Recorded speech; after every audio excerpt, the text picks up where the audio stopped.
Imagine it's 8th of June 2022. You're a 32-year-old nurse living in Beirut, Lebanon. You wake before sunrise in an apartment where the elevator only works when the neighborhood generator is on. Your scrubs are folded on a chair, your children are still asleep, and the coffee tin on the kitchen shelf is almost empty because imported goods now feel like luxury jewelry. For years, your job was a ladder. Long shifts, hard nights, steady pay, and the quiet pride of helping keep one of the Middle East's best hospital systems running. You thought the hard part of life would be medicine itself, not the money, not the power cuts, not the fear that your salary would shrink faster than your rent. If you have ever wondered why people with degrees on the wall can look secure one year and cornered the next, stay with me. What you are about to hear is not a theory, it is a pattern. It has happened before, in different languages, under different flags, with different currencies, and it keeps teaching the same hard lesson. And if you find value in this kind of historical clarity, subscribing takes 2 seconds and keeps you ahead of what most people never see coming. By the time you reach the hospital, the crisis is no longer background noise. It is the air itself. Beds sit empty, not because there are no patients, but because there are not enough nurses to keep units open. Families arrive with sick children and cash in their hands because some hospitals now want payment up front, and some have started charging in dollars. Colleagues disappear one by one, not into retirement, but onto planes. The World Health Organization estimated that nearly 40% of Lebanon's doctors and almost 30% of its nurses had departed since October 2019. One nurse, Manal Zaider, said she left for Belgium because she wanted a stable life, one where she did not have to panic about her children's safety every day. That is the moment this story really begins, because when economies fall apart, the collapse does not just hit factories, banks, and stock markets. It walks straight into hospitals, courtrooms, schools, pension offices, and apartment kitchens. It reaches the people who spent years doing everything the system told them to do. Study hard, get licensed, join a respected profession, save carefully, trust institutions. Then one day they discover that status is a suit made of paper in a rainstorm. In this video, we are going to look at what doctors and lawyers actually do when the ground gives way beneath a country. Not what movies imagine, not what self-help books promise, what history shows. Before we go further, there is something important to understand. Professional people do not live above an economy. They live inside its plumbing. A doctor may look independent, but the income often depends on hospitals, insurance systems, imported medicine, electricity, and a currency that still means something next month. A lawyer may look protected by education and social status, but the work depends on courts that function, clients who can pay, contracts that can be enforced, and savings that have not already turned to dust. When a country breaks financially, it is less like a bomb and more like a water main cracking under the street. At first, the houses still stand, the curtains still hang, people still go to work, but pressure is dropping everywhere inside the walls. In stable times, being a doctor or a lawyer feels like owning a strong ship. In unstable times, you find out the harbor itself is draining away. That is the secret key to this whole subject. In almost every major collapse, the first illusion to die is the idea that intelligence and credentials are enough. They are not enough. In fact, people whose lives depend most on long contracts, delayed payments, pensions, bank balances, and state institutions can be hit earlier than shopkeepers, farmers, or traders who deal in cash, goods, or hard assets. Collapse is not a fire that burns everyone in neat order. It is a river changing course. The people standing on the old bank can be left dry in a single season, while the people already near the new channel survive. Once you see that, the behavior of doctors and lawyers in a crisis stops looking strange. It starts looking brutally logical. The first place to see that logic clearly is Weimar Germany. After the First World War, Germany had already abandoned the gold backing of its currency in 1914, and by the early 1920s, the pressure was building like steam in a sealed room. Reparations had to be paid. The government was weak. Prices had already doubled during the war. Then the money printing accelerated. By July 1922, prices had risen by about 700%. By November 1923, $1 was equal to 1 trillion marks. A trillion. The number is so large it feels fake, like trying to measure a flood with a ruler. But the human stories were not abstract at all. Walter Levy later recalled that his father, a lawyer, had paid faithfully into a 20-year insurance policy. When it finally matured, that lifetime of disciplined saving bought a single loaf of bread. Think about what that means. Not just financially, morally. A whole worldview was crushed in one transaction. Save, wait, trust, delay gratification, do the respectable thing, and at the end receive bread. One loaf. The professional middle class, people who believed in paperwork, planning, and gradual progress, got hit like glass under a hammer. Professors and civil servants were squeezed. Widows living on insurance became destitute. Pensions could not buy a cup of coffee. Teachers were paid in the morning and sent relatives running to spend the money before lunch because every hour mattered. A factory worker described a daily siren at 11 in the morning when bundles of notes were thrown from a truck and workers sprinted to buy anything at all before prices rose again. Menus changed between the first cup of coffee and the second. Shopkeepers stopped trusting price tags. Farmers refused to trade food for worthless paper. The law itself began to wobble because contracts written in one value were settled in another. Time became the enemy. Delay was a tax. Patience was punishment. Now think about what that did to doctors and lawyers. Their training still existed. Their knowledge still existed. Their social rank still existed on paper. But the economic engine underneath that status had seized up. A doctor who billed later was effectively donating labor to inflation. A lawyer who held savings in insurance, bonds, or bank balances watched years of prudence melt away faster than a laborer could spend wages at a morning market. In a normal economy, professionalism rewards long horizons. In hyperinflation, the long horizon becomes a cliff edge. The respectable virtues of the middle class turned into traps. The people who benefited were often those with debt, real assets, export businesses, or the nerve to dump currency for diamonds, land, antiques, or foreign money before everyone else understood what was happening. It was not fair. History rarely is. What ordinary people experienced in Weimar was not only poverty but acceleration. Everything moved too fast for dignity. A mother could send a child to buy bread and find the price doubled before the child returned. A careful household budget became a joke by afternoon. Professionals who had spent entire lives building order found themselves acting like scavengers, buying soap, crockery, or shoes, not because they needed them, but because objects held value longer than cash. That is one of the most counterintuitive facts in any collapse. The educated class does not always become more rational. It often becomes more primitive, because the system forces short-term behavior on everyone inside it. In stable times, a lawyer thinks in years. In hyperinflation, he thinks in hours. In stable times, a doctor saves for retirement. In hyperinflation, she buys whatever can still be traded tomorrow. The profession remains, the time horizon dies. And this brings us directly to Argentina, where the lesson changed its costume, but not its meaning. Before we go further, here is something I want you to think about. If your bank told you that your money was still yours, but you could only touch a tiny part of it, would you call that protection or theft? Drop your answer in the comments. Seriously. Because what I am about to show you next is the part of this story that most people never hear. And it changes everything. Argentina in 2001 was not Weimar Germany.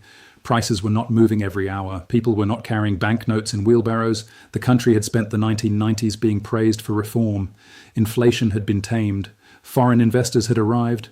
For a while, the system looked modern, disciplined, almost cured. But beneath the polished floorboards, the beams were rotting. The peso's peg to the dollar helped restore confidence at first, yet over time it became a trap.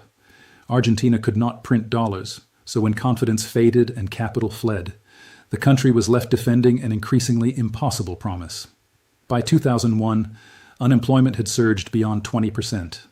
Hunger and malnutrition were being reported in a nation famous for food. Then came the Corralito, the Little Corral, one of the most chilling names ever given to a financial policy because it sounded small, almost harmless. In reality, it froze around $40 billion in deposits and capped access to cash. The middle class discovered that ownership without access is just a story. Riots broke out. Irate depositors vandalized ATMs. Supermarkets were looted. President Fernando de la Rúa resigned. Argentina burned through 5 presidents in just 2 weeks. Before the crisis ended, the economy had shrunk by a fifth. The government defaulted on more than $100 billion of debt, at the time the largest sovereign default in history. Now look at this through the eyes of a doctor or a lawyer in Buenos Aires. You may still have clients, you may still have a diploma, you may still wear a clean shirt and keep your appointment book in order, but your patients are canceling because they cannot pay. Your clients want legal help, but cannot access deposits. The money they owe you exists inside a frozen system, like food sealed behind glass. A respected profession suddenly feels less like a fortress and more like a theater set. It still looks solid from the audience.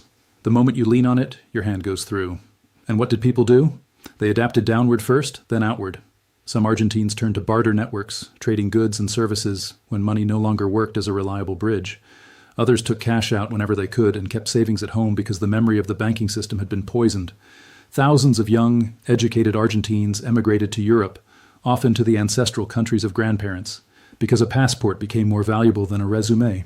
That is a crucial pattern. In collapse, the winners are not always the richest. Often they are the most movable. Mobility becomes a form of wealth.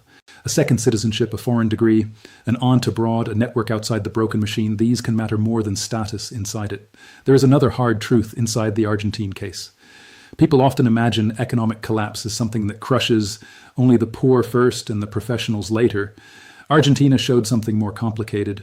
The poor suffered terribly, of course, but the professional middle class suffered a special kind of psychological blow because they lost not only income, but narrative. They had believed they were living inside rules. Then they discovered they were living inside exceptions. And once that trust is broken, it leaves a scar that can last decades. Reuters reported in 2019 that even the ghost of the 2001 to 2002 corralito was enough to push Argentines to pull dollar deposits out and stash cash at home. That is what a financial trauma does. It does not end when the numbers improve. It stays in the fingers. It changes where people hide envelopes, what they tell their children, what they think a bank is for. Now, here is where it gets interesting. Lebanon took pieces of both stories, the inflationary destruction of trust and the banking destruction of access, and fused them into a single modern collapse. The country rebuilt after civil war by borrowing heavily. Banks became central to the national model. Dollars flowed in through remittances, tourism, aid, and finance. For years, the arrangement looked sustainable because new money kept arriving. Some economists later described it as a nationally regulated Ponzi scheme, which means new money was effectively being used to satisfy old promises. That kind of system can look elegant right up until the music stops. Lebanon's debt had already reached around 150% of national output before the full break. Then the inflows slowed. In 2016, banks began offering remarkable interest rates for new dollar deposits and even more extraordinary ones for Lebanese pound deposits. That bought time, but only in the way a fresh coat of paint buys time for a collapsing ceiling. The underlying liabilities kept growing. When protests erupted in October 2019 and inflows dried up, banks no longer had enough dollars to meet the promises they had made. Doors closed, savers were locked out of dollar accounts or allowed to access funds worth a fraction of their original value. The Lebanese pound, long pegged at 1,500 to the dollar, crashed to a street rate of about 23,000 in January 2022, after hitting 34,000 earlier that month. The currency lost more than 90% of its value. Look at what happened next. In 2020 alone, around 400 doctors left Lebanon.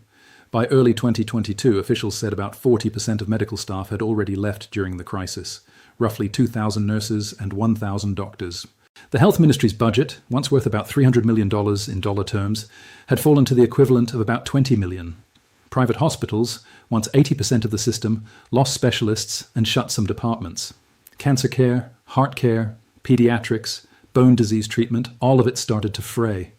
Parents brought cash before wives could be admitted for emergency care. Some patients turned to herbal medicine because surgery meant debt. One hospital official said children were dying because they could not be cared for. This is the point where the title of this video becomes painfully literal. What do doctors actually do when economies fall apart? First, many leave. Not because they stop caring, because caring does not pay for imported medicine, school fees, gasoline, or a child's future.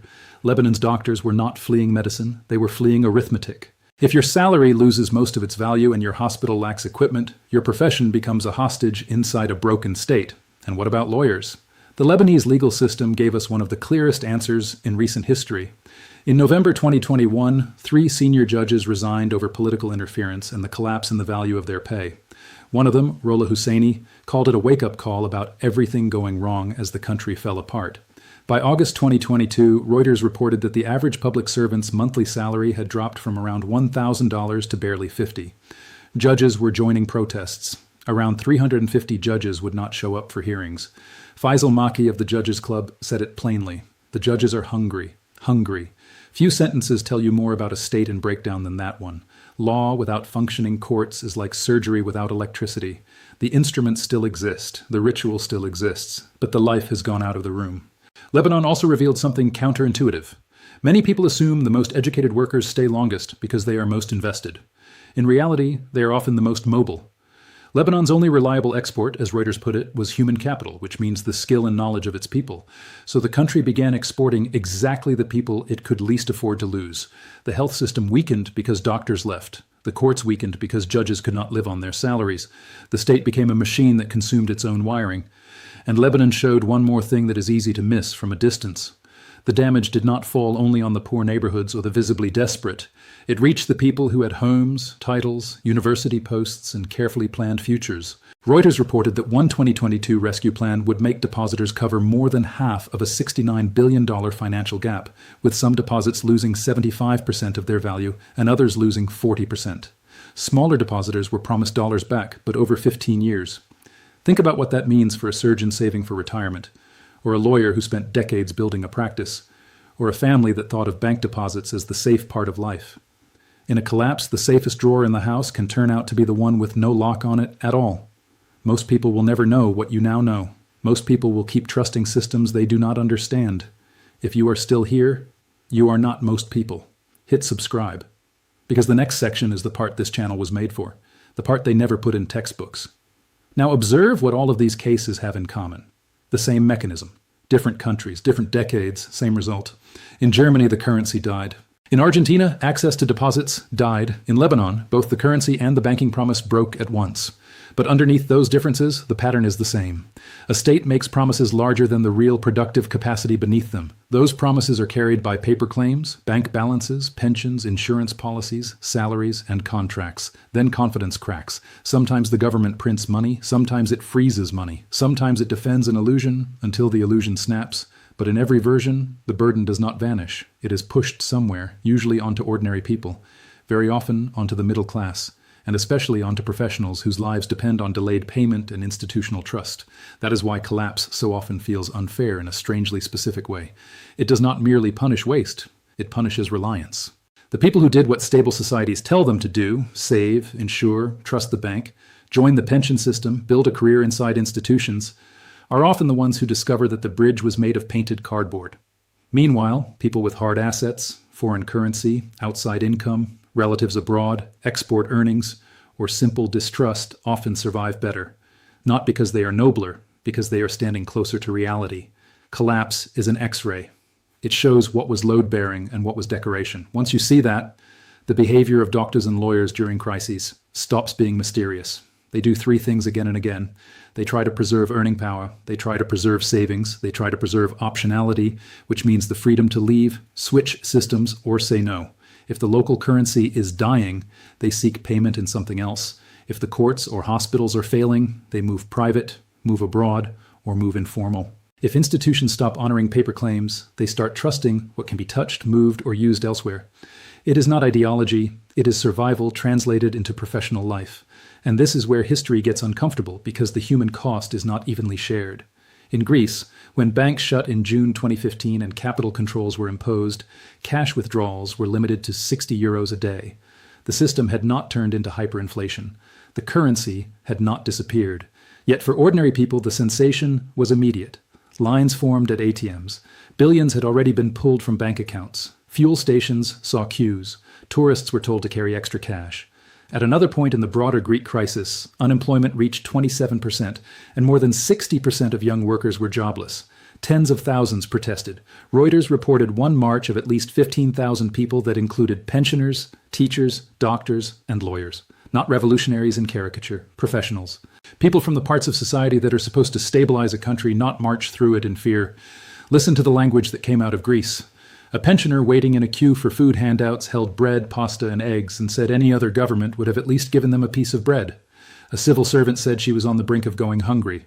That is what austerity, capital controls, and prolonged recession can do. They do not always produce one spectacular collapse.